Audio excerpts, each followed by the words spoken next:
அனைவருக்கும் வணக்கம் மக்களே.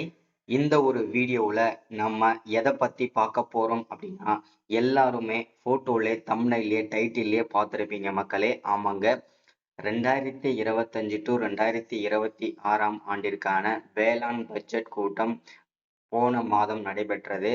அந்த வேளாண் பட்ஜெட் கூட்டத்தில் விவசாயிகளின் ரூபாய் 1427 கோடி விவசாய பயிர்க்கடன் தள்ளுபடி செய்ய போவதாகவும் ஒரு மகிழ்ச்சிகரமான தகவல் சொல்லியிருக்கிறாங்க. வேளாண் பட்ஜெட் கூட்டத்துல இந்த பரிமாணம் நிறைவேற்றப்பட்டிருக்கு. ஸோ எந்தெந்த விவசாயிகளுக்கு இந்த வேளாண் விவசாய பயிர்க்கடன் தள்ளுபடி செய்யப்படும், அது மட்டும் இல்லாம வங்கிகளில் வைத்துள்ள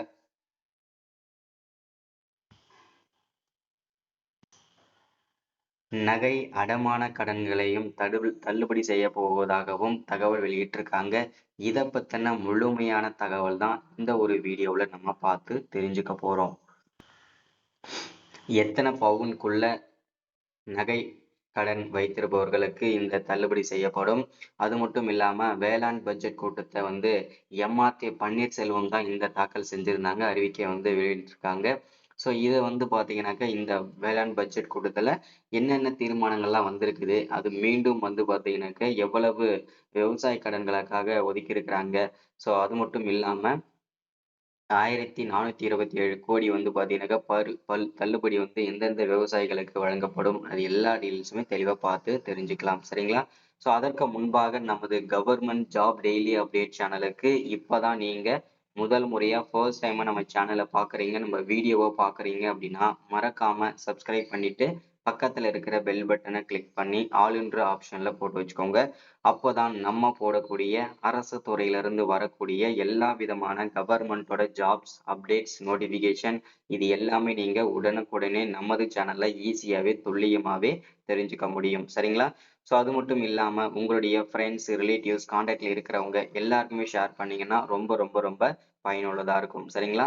ஸோ அது மட்டும் இல்லாமல் வீடியோ பார்க்குற ஒவ்வொருத்தரும் மறக்காமல் லைக் பண்ணிட்டு வீடியோவை முழுமையாக பாருங்க. சரிங்களா? ஸோ அது ரொம்ப ரொம்ப பயனுள்ளதாக இருக்கும். சரிங்களா? சரி, ஓகே, வாங்க வீடியோக்குள்ள போகலாம். இங்க தெளிவாக கொடுத்துருக்காங்க பாருங்க. விவசாயிகளின் ரூபாய் 1427 கோடி ரூபாய் பயிர்க்கடன் விவசாய பயிர்க்கடன் தள்ளுபடி. ஹாப்பி நியூஸ் சொன்ன வேளாண் பட்ஜெட் கூட்டம். இந்த அப்டேட் பார்த்தீங்கன்னாக்கா எம்ஆர்கே பன்னீர்செல்வம் தான் நமக்கு கொடுத்துருக்குறாங்க. ஸோ அவர் தான் பார்த்தீங்கன்னா வேளாண் பட்ஜெட்டை தாக்கல் செய்திருந்தார். ஓகேங்களா? ஸோ இங்க தெளிவாக கொடுத்துருக்காங்க பாருங்க. வேளாண் பட்ஜெட் இன்று தாக்கல் செய்யப்பட்ட நிலையில் வரும் ஆண்டில் விவசாயிகளுக்கு ரூபாய் 1427 கோடி பயிர்க்கடன் தள்ளுபடி வழங்கப்படும் என வேளாண் துறை அமைச்சர் எம்ஆர்கே பன்னீர்செல்வம் அறிவித்துள்ளார். ஸோ எம்ஆர்கே பன்னீர்செல்வம் தான் நமக்கு வேளாண் துறை அமைச்சர். அவர் தான் 2025 டு 2026 ஆண்டிற்கான வேளாண் பட்ஜெட் கூட்டத்தொடரில் தாக்கல் செஞ்சிருந்தாரு. அதுல 1427 கோடி தள்ளுபடி செய்யணும் அப்படின்றத தாக்கல் செஞ்சிருக்காரு. சரிங்களா? ஸோ இது நான் தெளிவா சொல்றேன், இன்னமும் இது நிறைவேற்றப்படலை. சரிங்களா? தள்ளுபடி செய்ய அவர் தாக்கல் செஞ்சிருக்கிறாரு, அறிவிப்பு கொடுத்திருக்காங்க, இன்னமும் அது நிறைவேற்றப்படலை. சரிங்களா? அதை தெளிவா புரிஞ்சுக்கோங்க. சரிங்களா? ஸோ அடுத்ததா 2025 முதல் 2026 ஆண்டுக்கான தமிழக வேளாண் பட்ஜெட்டை இன்று வேளாண் துறை அமைச்சர் எம்ஆர்கே பன்னீர்செல்வம் தாக்கல் செய்தார். இதில் விவசாயிகளை கவரும் வகையில் பல்வேறு திட்டங்கள் இடம்பெற்றுள்ளன.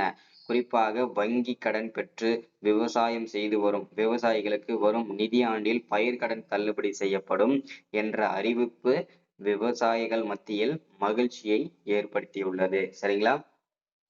அடுத்தது, வேளாண் பட்ஜெட்டில் பெற்றிருந்த பிற முக்கிய அம்சங்கள் என்னென்னன்றத தெளிவா இங்க பார்க்கலாம். சரிங்களா?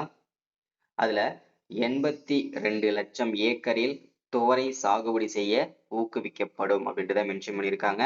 அடுத்ததா, காவேரி, வெண்ணாறு, வெள்ளாறு வடிநில பகுதிகளில் கால்வாய்கள் தூர்வாரப்படும்.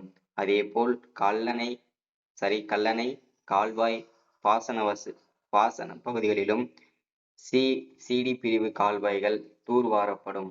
மொத்தம் 2925 கிலோமீட்டர் நீள கால்வாய்களை தூர்வார ரூபாய் 13.80 கோடி நிதி ஒதுக்கீடு செய்யப்பட்டிருக்கு அப்படின்றத மென்ஷன் பண்ணியிருக்கிறாங்க. இதுவும் வேளாண் பட்ஜெட் கூட்டத்துல தாக்கல் செஞ்சிருக்காங்க. சரிங்களா? அடுத்து இதுல பேசுறது சொல்றது எல்லாமே இந்த அப்டேட் எல்லாமே வேளாண் பட்ஜெட் கூட்டத்துல, அதாவது 2025 to 2026ஆம் ஆண்டுல நடக்கக்கூடிய விஷயங்கள் தான் இதுல வந்து நிறைவேற்றிருக்காங்க. சரிங்களா? சோ அடுத்ததா வேளாண் பொறியியல் துறை இயந்திரங்களை பயன்படுத்தி 500 நீர் சேகரிப்பு கட்டமைப்புகள் தூர்வாரப்படும். 100 புதிய மழைநீர் சேகரிப்பு கட்டமைப்புகள் உருவாக்கப்படும். மழைநீர் சேகரிப்பு கட்டமைப்புகள் உருவாக்கப்படும். மேம்படுத்தவும் ரூபாய் 2.75 கோடி நிதி ஒதுக்கீடு செய்யப்பட்டுள்ளது அப்படின்றத மென்ஷன் பண்ணியிருக்கிறாங்க. சரிங்களா? அடுத்ததா மின் மோட்டார் பம்பு செட்டுகள் அமைக்க மானியம் வழங்குவதற்கு ரூபாய் 1.5 கோடி நிதி ஒதுக்கீடு செய்யப்பட்டுள்ளது. ஸோ அடுத்தது மின் இணைப்பு இல்லாத 1000 விவசாயிகளுக்கு சூரிய சக்தியால் இயங்கும் பம்பு செட்டுகள் வழங்க ரூபாய் 24,000 கோடி ஒதுக்கீடு செய்யப்பட்டுள்ளது அப்படின்றத மென்ஷன் பண்றாங்க. இது எல்லாமே சொல்றது எல்லாமே நமக்கு வேளாண் துறை அமைச்சர் எம்.ஆர்.கே. பன்னீர்செல்வம் தான். ஓகேங்களா? ஸோ அடுத்ததான் சிறு குறு விவசாயிகள் பயனுக்காக ரூபாய் 10.5 கோடியில்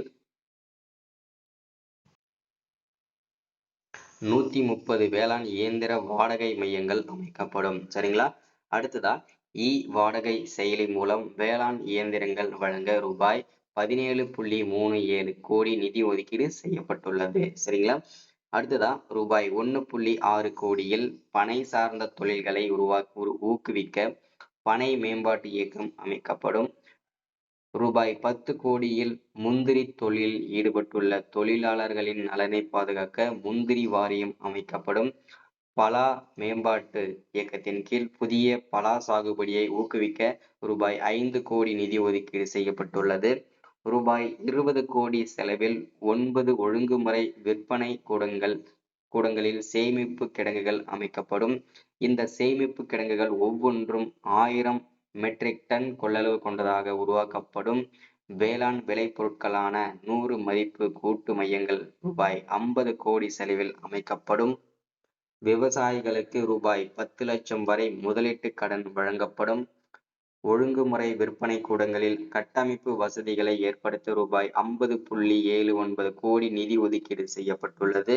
கடந்த 4 ஆண்டுகளில் 35 வேளாண் விளைபொருட்களுக்கு புவிசார் குறியீடு வழங்க நடவடிக்கை எடுத்துள்ளது. அதாவது ஒவ்வொரு விவசாய பொருட்களுக்கும் இப்போ வந்து கத்திரிக்காய்னா கத்திரிக்காயோட சிம்பல், ஓகேங்களா, அதோட குறியீடு. இப்போ வந்து நல்லூர் வரகு, ரத்தம், புளி, காரைக்குடி, கொய்யா, கப்பல்பட்டி, முருங்கைக்கு புவிசார் குறியீடு பெற நடவடிக்கை எடுக்கப்படும் அப்படின்றத மென்ஷன் பண்றாங்க. அடுத்ததா ராமநாதபுரம், ஓகேங்களா, விருதுநகர், மதுரை, சிவகங்கை ஆகிய மாவட்டங்களில் 2500 ஏக்கர் சீமை கருவேல மரங்களை அகற்ற திட்டமிடப்பட்டுள்ளது. ரூபாய் 6 கோடி செலவில் வேளாண் தர நிர்ணய ஆய்வகம் அமைக்கப்படும்.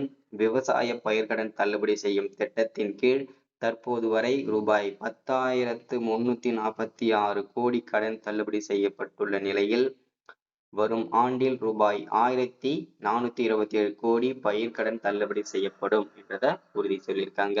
அடுத்ததா பயிர்க்கடன் தள்ளுபடி செய்வதற்கு தவணை தொகை வழங்க ரூபாய் 1,477 கோடி நிதி ஒதுக்கீடு செய்யப்பட்டுள்ளது. சரிங்களா? அடுத்தது 17,000 விவசாயிகளுக்கு வேளாண் இயந்திரங்கள் மற்றும் கருவிகள் முன்னுரிமை அடிப்படையில் மானியம் வழங்கப்படும். ரூபாய் 1 கோடி செலவில் உதிரி வகை ரோஜா மலர்களின் சாகுபடி 500 ஏக்கரில் மேற்கொள்ளப்படும். ஏழை பெண்கள் நாட்டுக்கோழி பண்ணைகள் அமைக்க ரூபாய் 6 கோடி நிதி ஒதுக்கீடு செய்யப்பட்டுள்ளது. வேளாண்மையில் புதிய கண்டுபிடிப்புகளுக்கான டாக்டர் எம்.எஸ். சுவாமிநாதன் ஆராய்ச்சி நிதி உருவாக்கப்படும். 5,000 பால் பண்ணைகள் அமைக்க 4% வட்டியுடன் மானியம் வழங்கப்படும். 80,000 இயற்கை வேளாண்மை பணிகளுக்கு ரூபாய் 2 கோடி ஒதுக்கீடு செய்யப்பட்டுள்ளது. உழவர்களுக்கு இலவச மின் இணைப்புக்கான கட்டணத்தை செலுத்த ரூபாய் 8,186 கோடி ஒதுக்கீடு செய்யப்பட்டுள்ளது. உணவு மானியத்துக்கு ரூபாய் 12,500 கோடி ஒதுக்கீடு செய்யப்பட்டுள்ளது. தமிழக வேளாண் பட்ஜெட்டிற்கு மொத்தம் ரூபாய் 45,600 61.44 கோடி ஒதுக்கீடு செய்யப்பட்டுள்ளது என அறிவிக்கப்பட்டுள்ளது. இது எல்லாமே வந்து வேளாண் துறை அமைச்சர் எம்.ஆர்.கே. பன்னீர்செல்வம் அவர்கள் தான் தெரிவிச்சிருக்காங்க. சரிங்களா? ஸோ இன்னைக்கான ஸ்கீமோட அப்டேட் இதுதான். ஸோ எல்லாருமே இந்த ஸ்கீமை பயன்படுத்திக்கோங்க. ரொம்ப பயனுள்ளதா இருக்கும். So thank you, welcome. அடுத்த ஒரு முக்கியமான வீடியோல சந்திக்கலாம். தேங்க்யூ.